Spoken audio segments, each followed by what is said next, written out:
What's up? I'm Hannah. Welcome back to my channel and welcome back to Bowls and Plants.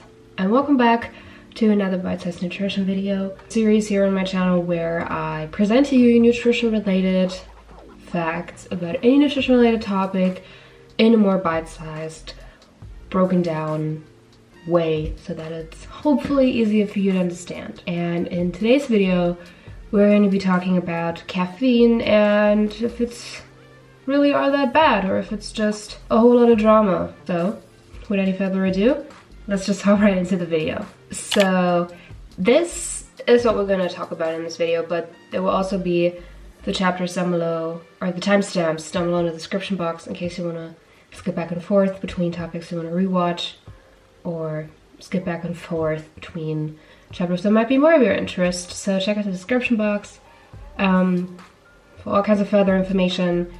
Also, I will link down my sources. They can also be found in the description box. So just check out the description box for further information.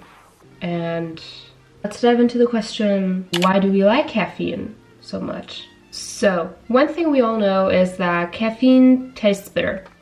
And according to a study from the Northwestern University, coffee lovers are less sensitive to the bitter taste. As you probably would have guessed, they're actually more sensitive to it. But why is that so? Well, we have an inborn aversion to bitterness, which is a defense mechanism that prevents us from consuming poisonous food. Our pleasure in drinking coffee is more of a psychological phenomenon. Basically, caffeine consumers acquire a taste for caffeine and its given positive outcome, like mood boosting or the energizing effects that come with it. So we learn the association between two stimuli, and after a few experiences with the connection, we learn that the bitterness indicates something positive that we want more of over time. There's one thing you may have heard of, maybe you haven't, and it's the caffeine half-life. And if you've never heard of it, I'll explain to you what it is. So the caffeine half-life, or in general half-life, doesn't necessarily have to come with caffeine. Half-life also is a thing that exists for other things, but half-life is the time required for a quantity to reduce to half of its initial value. So for example, caffeine, the half-life is 5 hours. So that means if you consume, let's say about 40 milligrams of caffeine, you'll still have about 20 milligrams of caffeine in your system after 5 hours. And after 5 more hours, or after another 5 hours, have about 10 milligrams of caffeine in your system, and so on. Every 5 hours, the amount of caffeine in your system reduces by half. Basically, with that in mind, researchers and many other people have kind of revealed a recommendation as to when you should stop drinking coffee during the day. But this is also kind of connected to other things, and it's definitely not something that is possible for everyone, or at the same time does not work for everyone. So basically the best time to stop drinking coffee is sometime around noon to 2 p.m.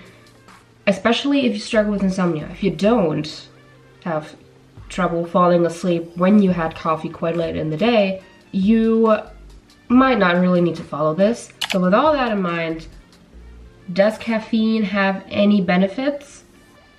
Well, it does. And most of the benefits are probably known to, regular caffeine consumers, regular coffee drinkers. Number one, it boosts energy levels. I think we all know this. Also, caffeine may decrease the risk of type 2 diabetes by 6% per consumed cup of coffee. Could support brain health, but researchers have incredibly mixed opinions on that. So there is no 100% proof stated as of now whether or not this actually supports brain health. It also may enhance physical activity and longevity. Physical activity in the sense that because you feel energized, you'll be able to do more physical activity. And it also may support heart health. For example, with that caffeine, you may have a 21% lower risk of getting a stroke and a 15% lower risk of any other heart disease. With all the positive stuff and all the positive benefits and all that stuff that comes with caffeine, there must also be adverse effects, right? Well, there are. I'm only going to name a few. There's so much more, and also some of them which might be a little more personal than others, in the sense that you may have them, others don't. But anyway, here we go. Also shakiness if you're drinking too much, fast heart rate, dizziness, and also dependency, in a sense that you need to consume more of it just to have the same positive outcome that you were used to. There are also 2 caffeine myths that I want to debunk at this point.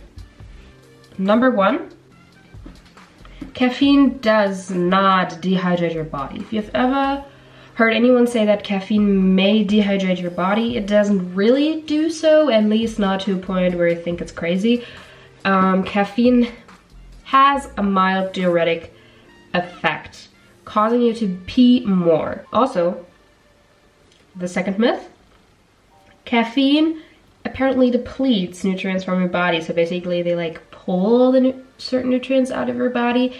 That is kind of a thing, kind of not. It kind of depends on what nutrients you're gonna look at. Especially calcium and magnesium are the ones that get like depleted the most. Why am I mentioning this? Because magnesium and calcium, I hope I said calcium and not iron, magnesium and calcium will play a very important role in our functions in our body.